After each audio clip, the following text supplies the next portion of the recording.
बिखरे हुए सारे फाइल्स, उलझा उलझा सा ऑफिस, कुर्सी पे बैठा कंफ्यूज सैम दोनों हाथों से सर को थामे बैठा, किसी बात पे खुद से ही अपने ही ख्यालों में लड़ता हुआ चुप बैठा सैम आज कोई बड़ा फैसला लेने जा रहा है। अचानक से वो उठा और अपना कोट उठाए ऑफिस से बाहर आया। तेजी से, न जाने किस बात की जल्दी थी उसे। थोड़ी देर पहले जैसे वक्त रुका हुआ हो, लेकिन अब वक्त कह रहा है जैसे अब नहीं रुकूंगा मैं तो चला। ऑफिस से बाहर आते ही उसने नजरें उठाकर ऑफिस देखा और थोड़ा सा मुस्कुराया और गाड़ी में बैठकर वो तेजी से घर की ओर निकल पड़ा। रात हो चुकी थी, उसे थका हुआ होना चाहिए था, लेकिन उसके चेहरे का भाव ऐसा था जैसे अभी तो सुबह हुई हो और उसमें अभी बहुत जान बाकी है। घर पहुंचा सैम तो सब डिनर ही कर रहे थे। अंदर आते ही वो डाइनिंग टेबल की तरफ गया और तेजी से एक बात कहा, डैड, मैं कुछ दिनों के लिए लीव ले रहा हूँ। क्यों? हाँ, फिर चढ़ा तुम्हें पेंटिंग का नशा? सैम के डैड थोड़े गुस्से से उसकी तरफ देख रहे थे। हाँ, सही कह रहे हैं, प्लीज़ मुझे जाने दीजिए कुछ महीनों के लिए, सैम ने कहा। क्या कुछ महीने? ये सब बिजनेस तुम्हें ही चलाना है? हैरत और परेशानी दोनों एक साथ सैम के डैड के चेहरे पे दिख रहे थे। सैम चुप हो गया और चेयर पे धीरे से बैठा और धीरे से बड़े प्यार से कहने लगा, मैंने कब कहा मैं बिजनेस नहीं करूँगा? मैं सब करूँगा, लेकिन मैं ये करना चाहता हूँ। प्लीज़ डैड, ऐसा लग रहा है मेरी ज़िंदगी से रंग उड़ गए हों। मेरे पास सब कुछ है, फिर भी मैं क्यों उदास हूँ? ये कह के वो चेयर से धीरे से उठा और अपने कमरे की ओर बढ़ पड़ा। 6 महीने हैं, जाओ रंग भरो अपनी ज़िंदगी में, फिर मैं तुम्हें छुट्टी नहीं दूंगा। ये कह के सैम के डैड खाना खाने लगे। सैम पलटकर अपने डैड को देखने लगा और तेज़ी से आकर अपने डैड के गले लग गया। Thank you dad. चलो शाबाश, अब खाना खा लो। क्या यहाँ से भी लीव लिया है तुमने? तो सैम ने हंस के कहा, मरना है क्या मुझे? और उसके डैड हंस पड़े। तेज ठंडी हवा चल रही थी, मानो हजारों बातें बताना चाह रही हो, लेकिन समझाने वाला उसके सामने कोई नहीं। सैम ने खिड़कियां बंद किया। ठंड से सारा घर ठंडा हो रहा है। ये सर्दी की हवा है, कुछ ही दिनों में सब सफ़ेद हो जाएगा, बर्फ में हम छुप जाएंगे। आनंद किचन की पैंट्री में चीज़ें रखने लगा। ये कहते कहते, जो भी और मंगवाना हो अभी कह दीजिए सर, बर्फबारी से सारे रास्ते बंद हो जाएंगे, कुछ दिनों तक हमें ऐसे ही रहना होगा। सैम ने कहा, थैंक यू आनंद, तुम हर चीज़ का ध्यान रखते हो, तुम्हें पता है तुम्हें क्या लाना है क्या नहीं। मुझसे मत पूछो, और कुछ जो करना है करो बस। Okay sir.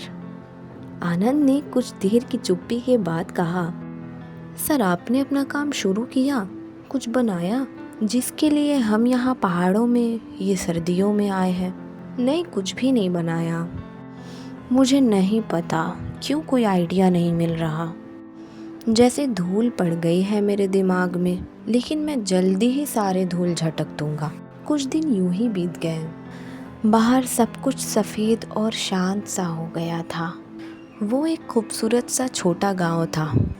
यूं ही बाहर टहलते हुए सैम सर्द हवाओं में क्या ढूंढ रहा था उसे भी नहीं पता। अचानक से वो एक टेंपल के पास से गुजरा। उसके पांव उसी तरफ चल पड़े। टेंपल के मॉन्क प्रार्थना कर रहे थे। उसे कुछ समझ नहीं आया, लेकिन वो शांत सा हो गया। ठीक सामने बुद्धा की मूर्ति थी। वो बैठ गया और आंखें बंद करके दिल में कहने लगा, मैं क्या करूं? मैं परेशान क्यों हूं? मुझे इतनी बेचैनी और तकलीफ सी सुबह से क्यों हो रही है? ऐसा महसूस मैंने कभी नहीं किया। सैम मन में बड़बड़ाता रहा और वो काफ़ी देर वहीं चुप बैठा। आंखें खोल के जब वो जाने लगा तो एकदम से वो चौंक सा गया और डर के मारे ज़मीन पे गिर गया। अरे, मैं नीचे कैसे गिरा? सैम ने ज़ोर से कहा। ये कौन बोल रहा है और मैं कहाँ हूँ? सैम खड़ा हुआ और ख़ुद को साफ करने लगा। उफ, ये गंदा हो गया, देवी इसे साफ करो प्लीज। सुन भी रही हो, अपने आप में खड़ा कैसे हो गया? और ये क्या हो रहा है? और ये कौन बोल रहा है? मैंने तो नहीं कहा था। सैम घबराया हुआ कुछ समझ नहीं पा रहा था। अचानक सामने की खिड़की के रिफ्लेक्शन में उसने खुद को देखा। वो नहीं था, ये तो कोई और है। सैम जोर से चिल्लाया, लेकिन उसकी आवाज उसके सिवा कोई नहीं सुन पाया। जिसके अंदर था वो भी नहीं। अरे दूसरी शर्ट लाओ, देर हो रही है। वो किसी से कहता हुआ आईने के सामने गया और कपड़े बदलने लगा। सैम हैरान, ये क्या हो रहा है? मैं इसके अंदर क्यों हूँ? मैं मर गया क्या? खुद से ही बातें करता हुआ सैम परेशान होने लगा। पीछे से कोई लेडी आई, छम छम आवाज के साथ हाथ में शर्ट लिए। वो आदमी घूमा और उसे जोर से डांटने लगा। जल्दी क्यों नहीं आती तुम एक बार में? मैं तो आ ही रही थी आनंद, चलो हटो। कहता हुआ आनंद देवी को पीछे करता हुआ आगे चला गया। जाते जाते सैम ने देवी के आंखों में देखा कि बस अब वो रोने वाली है, और ना चाहते हुए भी सैम आनंद के साथ आगे चला गया। कैसा आदमी है ये? ऐसे कोई किसी से बात करता है क्या? गुस्सा होता हुआ सैम ढेर सारी बातें कहने लगा आनंद को, लेकिन वो कहाँ सुनता। बाहर शादी का माहौल था। कोई बूढ़ी औरत आई और आनंद से कहने लगी, देवी कहाँ है? आ रही है दादी, बैठिए आप। तुम्हारी बीवी बहुत प्यारी है। बहुत। ये कह के वो अजीब सा हंसने लगा। सैम कहने लगा, तुम तो बड़े झूठे हो, तुम्हें तो वो प्यारी ही नहीं लगती। मैं किसके अंदर फंस गया? तभी सामने से देवी आ रही थी। सजी धजी, गोल सा चेहरा, बड़ी सी आंखें और चेहरे में सुकून जैसा मुस्कान। बिल्कुल प्यारी सी, ठीक अपनी नाम की तरह, देवी सी।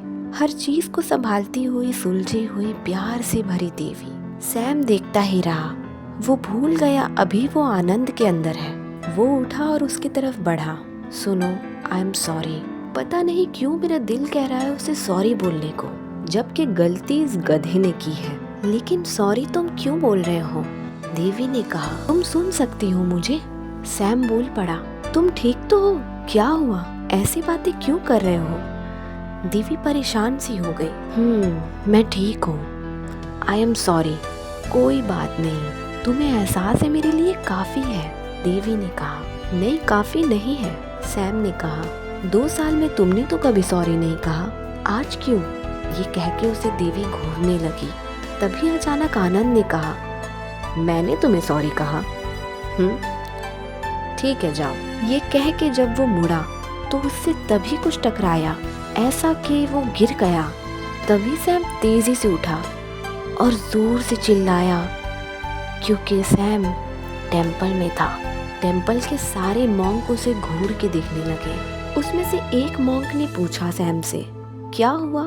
काफी देर से तुम ध्यान लगाए बैठे हो और अचानक से क्यों चीखा? सैम ने कहा, कुछ नहीं।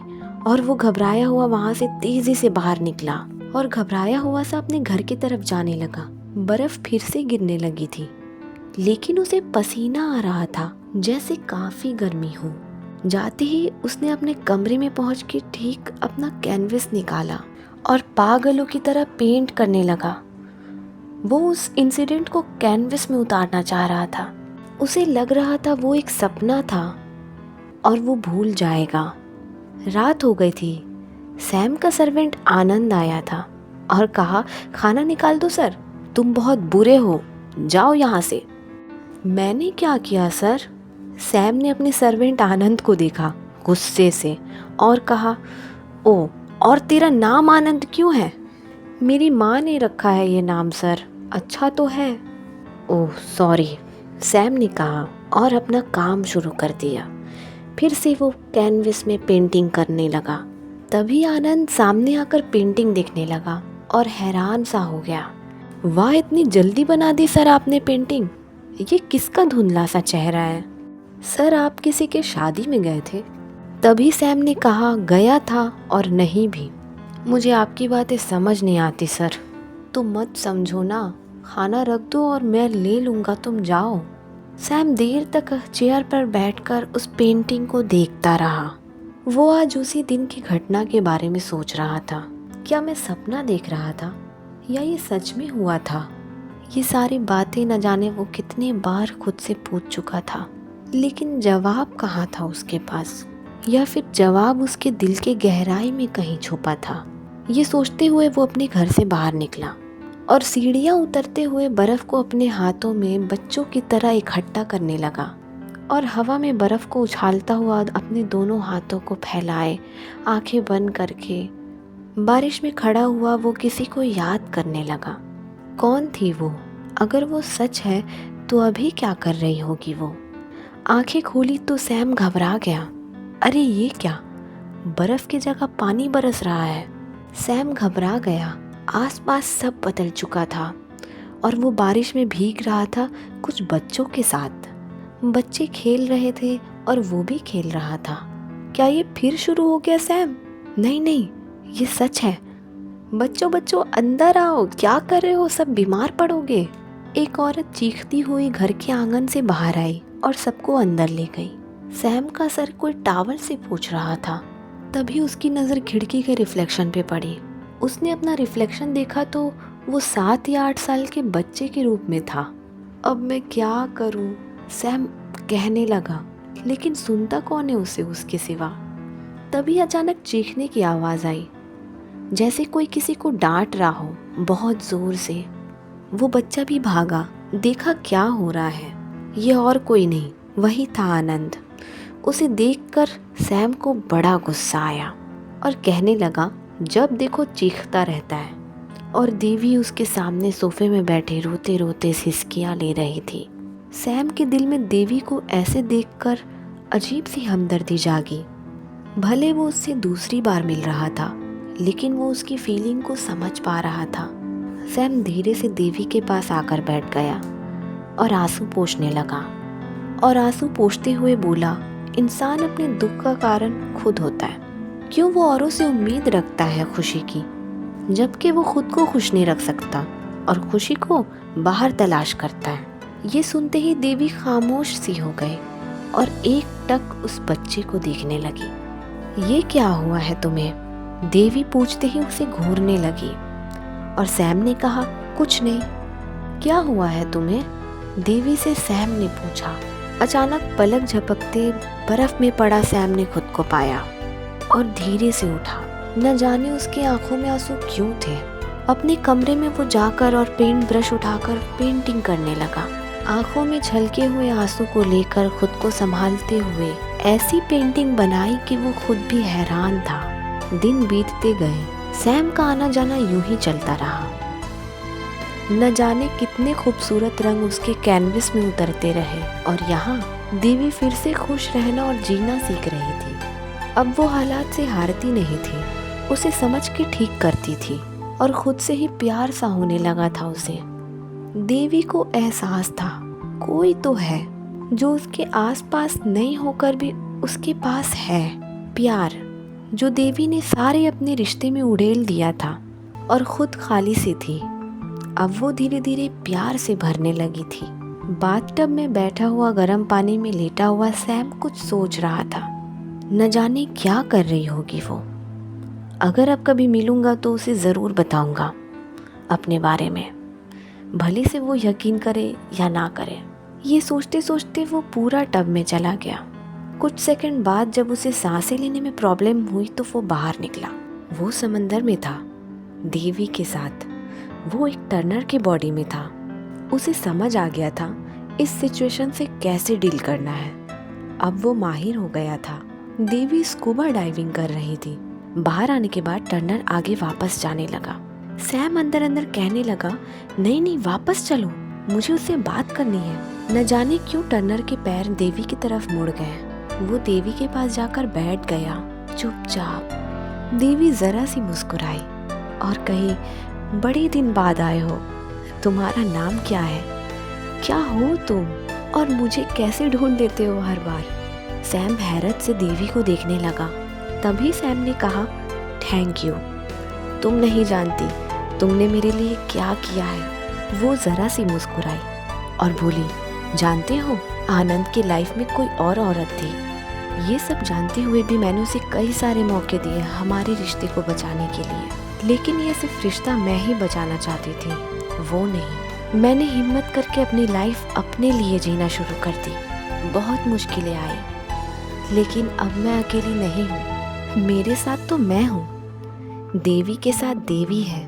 मैं खुद में ही काफ़ी हूँ। मेरे आंसू अब नहीं गिरेंगे, और अगर गिरेंगे तो बेइंतहा खुशी में गिरेंगे। तुम्हारा शुक्रिया। जब भी मैं अजीब हालात में थी तो तुम थे। तुम एंजल हो मेरे लिए। तुम्हारा नाम क्या है? तुम कौन हो? सैम अपना नाम जैसे बताने जा रहा था, पलक झपकते उसकी आंखें बाथटब में खुली। वो अपने बाथटब से उठ गया। फिर खूब जोर से उसने अपने सामने लगे मिरर पे मारा और जोर से चीखने लगा। क्यों किया ऐसा? मुझे मेरा नाम तो बताने देते। याद कर सैम, वो रहती कहाँ है? याद कर। ये कहते हुए सैम अपने आप पर चीखने लगा। उसे कुछ याद नहीं आ रहा था। वो रोने लगा। मुझे क्यों याद नहीं आ रहा है? बाथरूम से वो जल्दी बाहर गया और उसी हालात में वो उस पल को अपने कैनवस में कैद करने लगा, पेंटिंग के थ्रू। और उस पेंटिंग को देर तक देखता रहा और उस पेंटिंग के सामने जाकर अपनी भरी आंखों को संभालते हुए बोला, कौन हो तुम? तुम्हारा नाम क्या है? कुछ दिनों बाद सैम की पेंटिंग का एग्जीबिशन लगा। सभी पेंटिंग्स पसंद आए, जैसे मानो हजारों कहानियां एक ही कैनवस पे उतर आई हो। देखने वाले हर कोई देर तक उस पेंटिंग को देखते रहे। सैम को पेंटिंग बनाना तो याद है, लेकिन उसके पीछे की वजह अब उसे याद नहीं। उसके दिल में अजीब सा खालीपन उतर आया था। उसने आज अपना सपना पूरा कर लिया था। जितना वो खुश था उतना वो दिल ही दिल में परेशान था कि कौन है ये, किसे वो भूल रहा है। मानो वो उसमें खो सा गया हो। उसके पास आकर कोई खड़ा हुआ और चुपके से उसके कान में कहा, मैंने तुम्हें ढूंढ लिया सैम, मैं तुम्हें याद तो हूँ ना? सैम ने देवी को देखा। वो उसे भूल चुका था, लेकिन उसे देख वो ना जाने क्यों रो पड़ा। वो उसकी यादों में तो नहीं, लेकिन रूह में है। उसे सामने देखकर उसके दिल की धड़कनें बढ़ गईं। वो भी नहीं जानता था क्यों।